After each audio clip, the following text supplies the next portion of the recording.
Biar tinggal SA ingat ya. Yuk, kita ucapkan salam kita bersama-sama. Iya, tinggal SA. Selamat pagi, selamat pagi, Papa, Pak, pagi. Yeay. Nah, terima kasih ya anak-anak masih setia yang mengikuti via online. Nah, minggu lalu kita sudah masuk ke minggu kedua ya. Minggu kedua bulan kitab suci nasional. Nah, minggu ini kita masuki minggu ketiga. Kita masih bersama-sama dengan Kak Jalil dari Jogja. Nah, anak-anak selamat mengikuti ya. Selamat pagi adik-adik, apa kabarnya anak Tuhan hari ini? Baik, sehat, luar biasa. Tak terasa hari ini sudah memasuki pertemuan bulan kitab suci nasional yang ketiga. Pertemuan bulan kitab suci nasional yang pertama temanya apa? Aku anak Allah. Yang kedua, aku solider dengan sesama. Dan hari ini pertemuan yang ketiga temanya aku diberi tugas oleh Tuhan. Aku diberi tugas oleh Tuhan. Diberi tugas oleh Tuhan untuk apa ya? Nah, penasaran? Nanti kita akan mendengarkan sama-sama tugas apa yang diberikan oleh Tuhan untuk kita. Nih, Kak Galim bawa ikan juga. Tema hari ini kita mau menjala ikan. Nah, sudah siap mengikuti pertemuan yang ketiga bulan kitab suci nasional? Sekarang kita mau bernyanyi dulu.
Tuhan Yesus, dengan penuh cinta, Engkau telah melaksanakan tugas dan tanggung jawab-Mu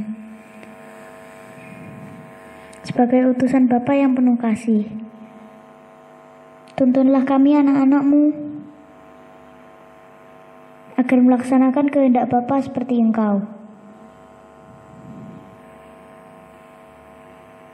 Bantulah kami agar dapat menjalani kehidupan sesuai dengan teladan cinta kasih-Mu, agar nama-Mu semakin dimuliakan di seluruh bumi. Sebab Engkau-lah yang berkuasa kini dan sepanjang masa. Amin.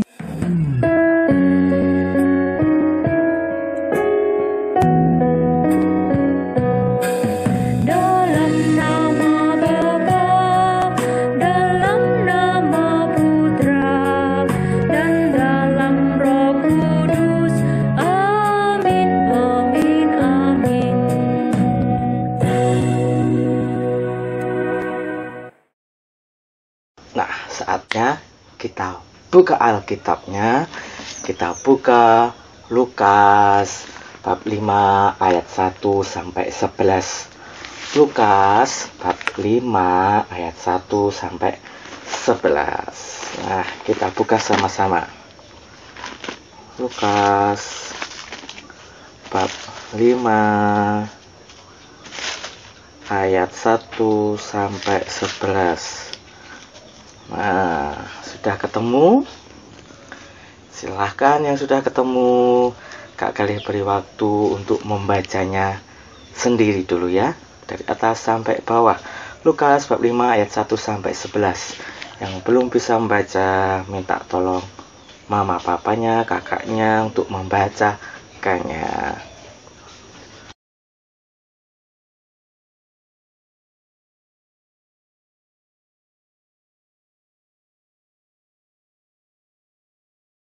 Pada suatu kali, Yesus berdiri di pantai Danau Genesaret, sedang orang banyak mengerumuni dia hendak mendengarkan firman Allah. Ia melihat dua perahu di tepi pantai, nelayan-nelayannya telah turun dan sedang membasuh jalannya.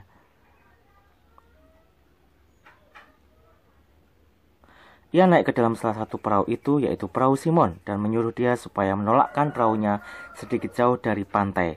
Lalu ia duduk dan mengajar orang banyak dari atas perahu.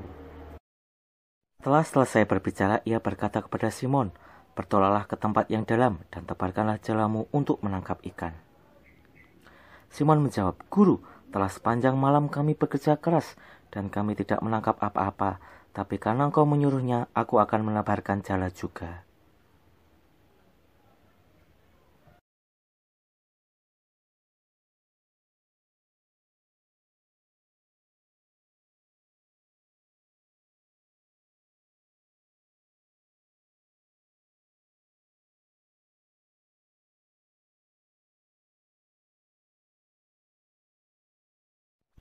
Dan setelah mereka melakukannya, mereka menangkap sejumlah besar ikan, sehingga jala mereka mulai koyak.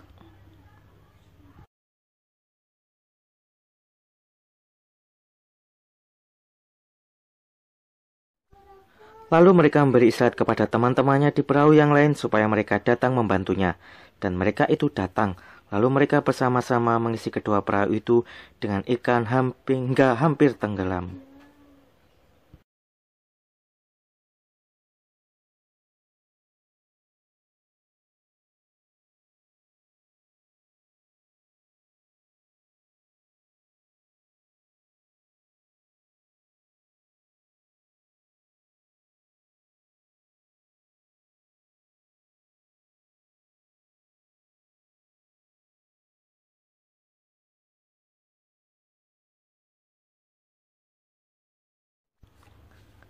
Ketika Simon Petrus melihat hal itu, ia pun tersungkur di depan Yesus dan berkata, "Tuhan, pergilah daripadaku karena aku ini seorang berdosa."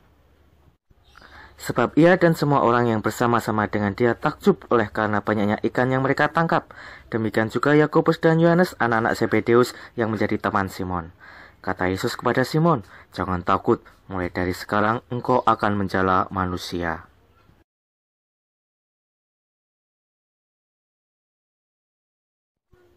Dan sudah mereka menghela perahu-perahunya ke darat, mereka pun meninggalkan segala sesuatu lalu mengikuti Yesus.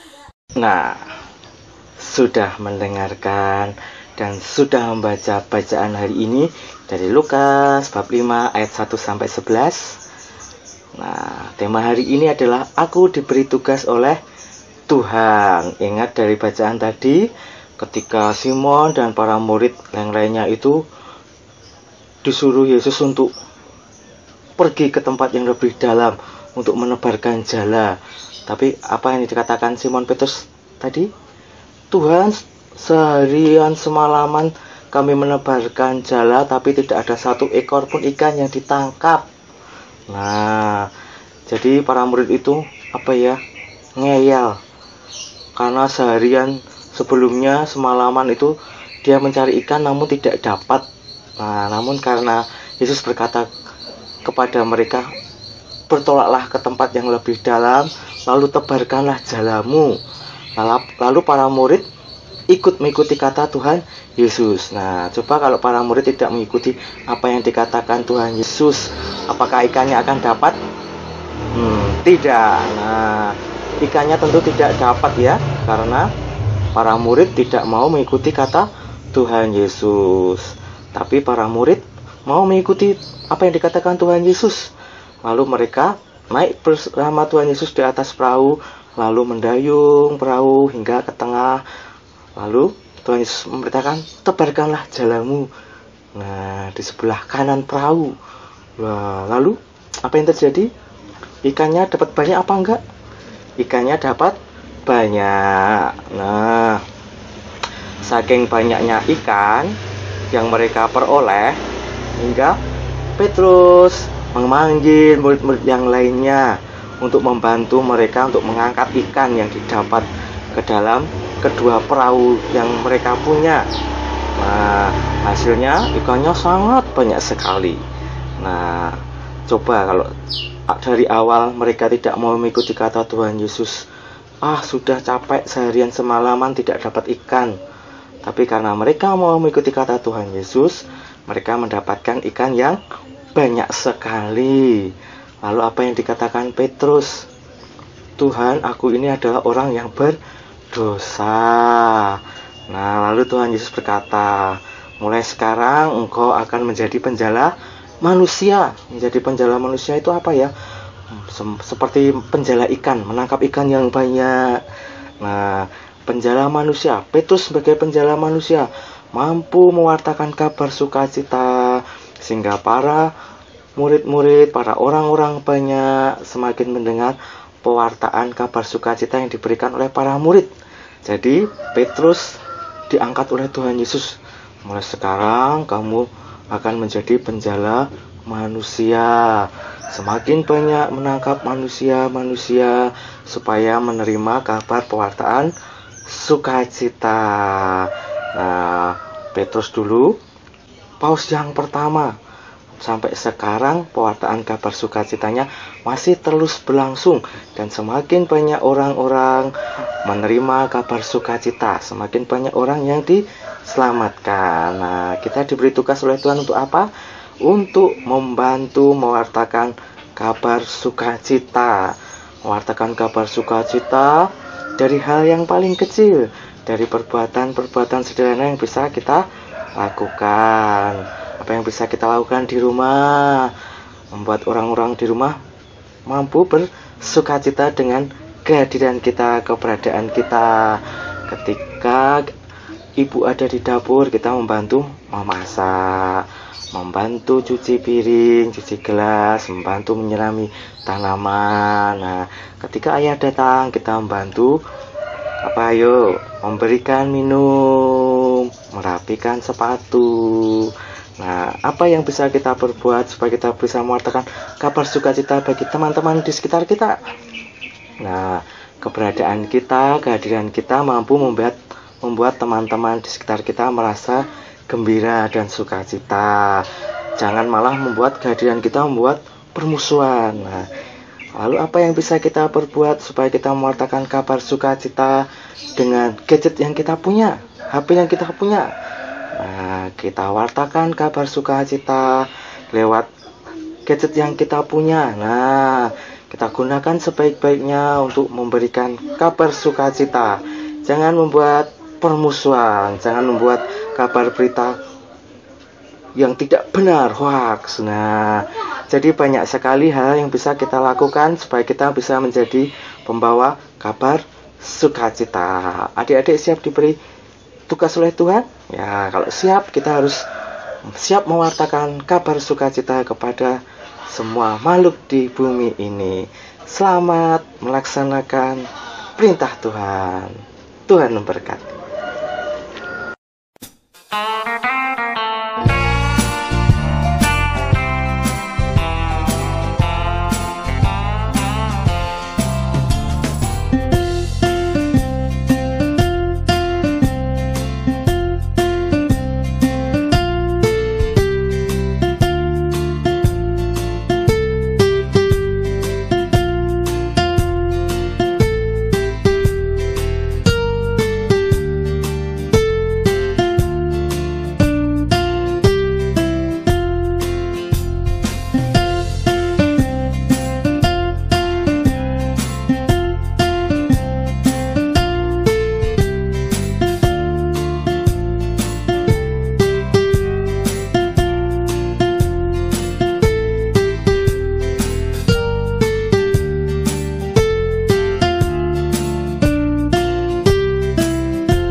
Ya Yesus yang penuh kasih, Engkau telah memilih Simon Petrus menjadi penjala manusia agar ia mewartakan sabda-Mu. Pilihlah kami menjadi murid-murid-Mu, dan tuntunlah kami agar sanggup mengikuti Dikau dengan setia. Bantulah kami agar berani melaksanakan sabda-Mu di dalam hidup kami setiap hari. Engkaulah yang hidup bersama Bapa dan Roh Kudus sepanjang segala masa. Amin.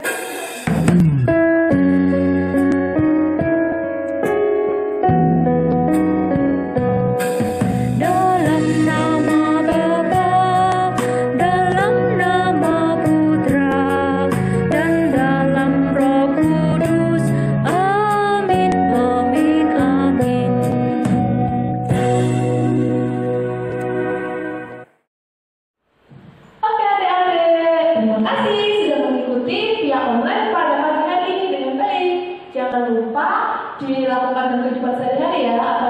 Pesan dari Kak Zelly, kita minggu ini belajar dengan tema aku diberi tugas oleh Tuhan. Jadi jangan lupa dipraktekkan di kehidupan nyata sama mama, papa, keluarga, dan sama teman-teman di lingkungan adik tinggal. Nah, minggu depan kita masih via online lagi dengan tema aku anggota gereja Katolik. Nah, tetap ikut setia ya.